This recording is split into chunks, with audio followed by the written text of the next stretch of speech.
Welcome back, everybody, for another deep dive. And um, today we're going to get into something pretty important, I think, and that is the drinking water situation in Bihar.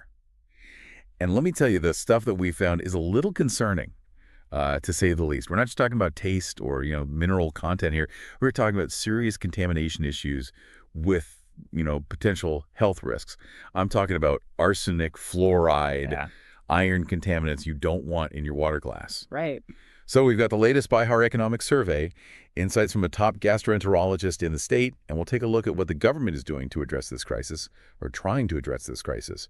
So get ready to learn why this is making headlines, the real risks involved, and what hope there might be on the horizon. Yeah, for sure. It's a very complex situation. The 2024-25 Bihar Economic Survey paints a pretty grim picture of the state of drinking water, especially in rural areas. Yeah.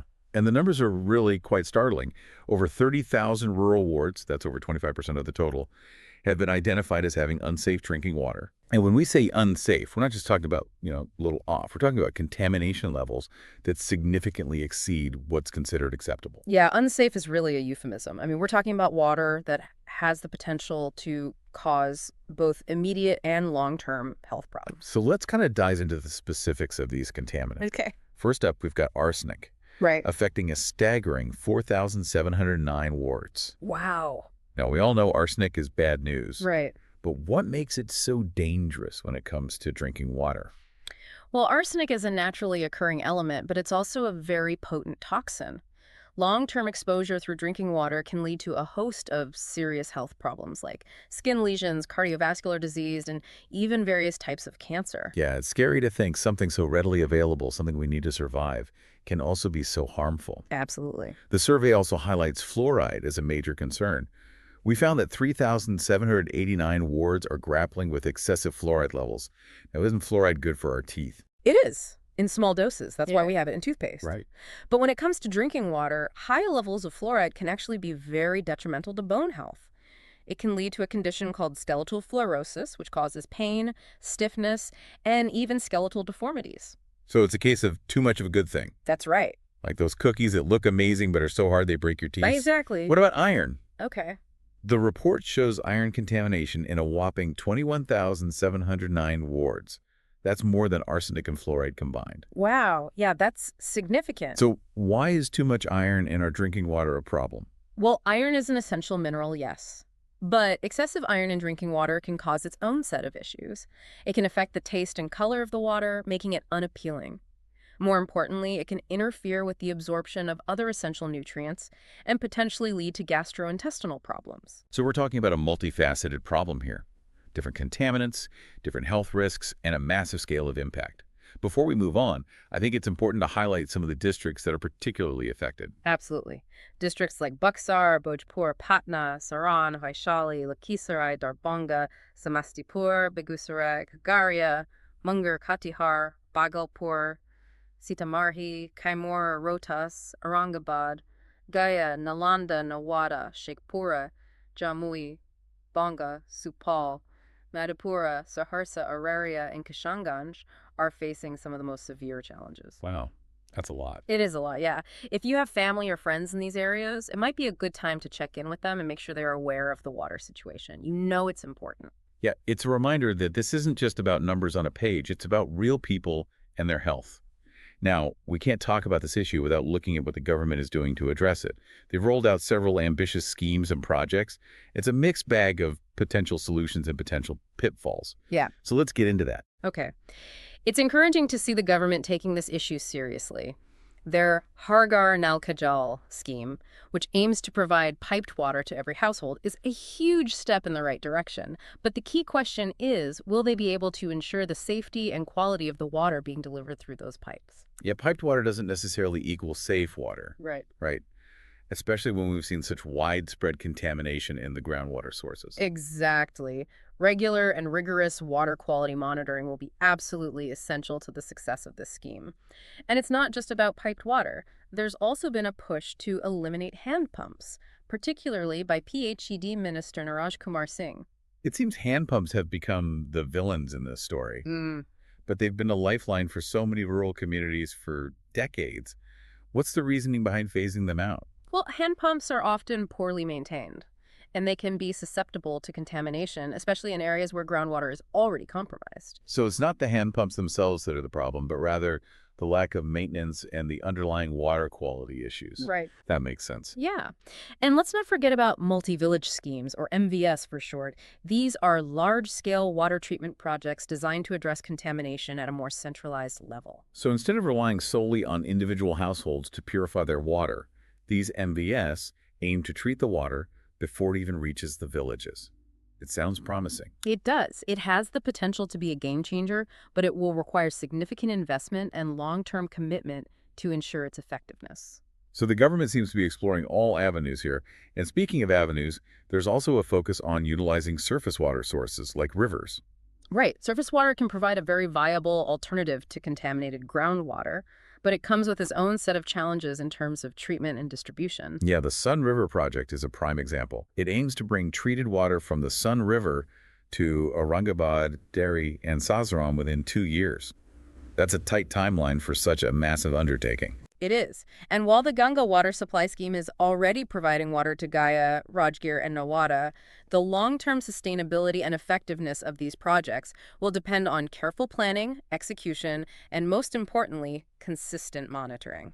So we're seeing a combination of ambitious plans and practical considerations. It's a complex landscape, and navigating it successfully will require a multi-pronged approach. Absolutely. The government's efforts are commendable, but it's going to take a concerted effort from all stakeholders, the government, communities, and individuals, to truly turn the tide on this water crisis. So we've spent a good amount of time, kind of focusing on the scope of the contamination and the government's efforts to address it.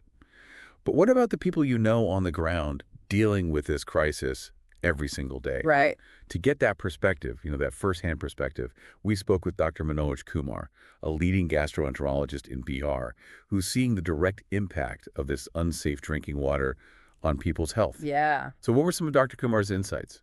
Dr. Kumar had some incredibly valuable insights, and, he has a very deep understanding of the health consequences of contaminated water.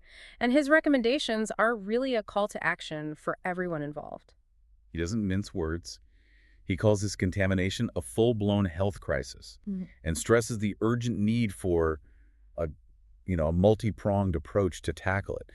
One of his key points is the need to identify the specific sources of contamination in each area. Yeah. It sounds obvious, but why is that so important? Well, it sounds obvious, but it's often overlooked. We need to know exactly where the arsenic, the fluoride, the iron is coming from if we want to develop targeted solutions. It's like a detective case, right? Yeah. We need to trace the contaminants back to their source to figure out how to stop them from polluting the water supply. Exactly. He also highlights the importance of public awareness campaigns. Yeah, absolutely. I mean, people need to understand the risks involved. Drinking contaminated water isn't just about, a bad taste or an upset stomach. It can lead to very serious long-term health problems that could really impact their lives. And this is where education becomes crucial. People need to be informed about the potential dangers so they can make informed decisions about the water they consume. Dr. Kumar also points out a pretty glaring gap in India's approach to water safety. He says there's a lack of universally accepted, standardized guidelines for drinking water quality across the country. Yeah, that is a major problem. Without clear standards, it's very difficult to implement effective monitoring and enforcement mechanisms. It's like trying to solve a puzzle without all the pieces. Exactly. We need those clear guidelines to establish a baseline for safe drinking water across the country. Dr. Kumar's perspective, really brings home the fact that this isn't just a Bihar problem. Right. This is a reminder for all of us, no matter where we live, to be mindful of our water sources and to take steps to ensure our own water safety. Absolutely. It's a wake-up call for everyone. Water is essential for life, and we can't afford to take its safety for granted. So what can we do? What practical steps can individuals take to protect themselves and their families from the dangers of contaminated water? Well, boiling water is always a very reliable method. Bring it to a rolling boil for at least 1 minute, and you'll kill off most of the harmful bacteria and viruses. It's the tried and true method our grandparents swear by. Exactly. But let's face it, boiled water can be a bit bland. What are some other options for those who want something a little tastier? Well, water filtration systems have become increasingly popular and very accessible. You can find everything from simple pitcher filters to more sophisticated countertop or under sink systems. They use various technologies like activated carbon, reverse osmosis, and UV filtration to remove impurities. So there's a filtration option out there for every budget and every level of concern. Exactly. And of course, there's always the bottled water option, although that comes with its own set of, environmental and cost considerations. Right. Bottled water can be convenient, but it's not the most sustainable or economical choice in the long run. It's also important to remember that, individual actions are just one piece of the puzzle. We need systemic change. We need governments to prioritize water safety and invest in, infrastructure improvements, stricter regulations, and robust monitoring systems. Absolutely. Access to safe drinking water is a basic human right, not a privilege. And it's the government's responsibility to ensure that right for all of its citizens. We need to hold our leaders accountable and demand action. We can't just sit back and wait for someone else to fix this problem. We need to be informed, we need to be engaged, and we need to be vocal about our right to clean, safe water. Yeah, public awareness and advocacy are really powerful tools for driving change. The more people who are aware of the issue and demand action, the more likely it is that we'll see some real progress. The situation in Bihar is a stark reminder that, water issues aren't just developing world problems. They're global challenges that require, global solutions. And those solutions often start at the community level. So let's kind of shift gears for a moment and talk about some of the innovative approaches that communities are taking to address, water scarcity and contamination. Okay, sounds good. What are we seeing out there? Well, one thing we're seeing is rainwater harvesting is gaining popularity in many areas. It's a very simple but effective way to capture and store rainwater for a number of purposes, including drinking if properly treated. It's a great way to utilize a natural resource that's often overlooked. Absolutely. And it promotes self-sufficiency and resilience, especially in areas where, reliable water sources are scarce. Right. And then there are community-led water purification projects. We're seeing communities taking ownership of their water supply, setting up local treatment facilities, and ensuring the safety of the water they consume. Those are some really inspiring initiatives, that demonstrate the power of collective action and the ingenuity of people who are determined to solve their own problems. Absolutely. It's a testament to the fact that we don't have to wait for large organizations or governments to act.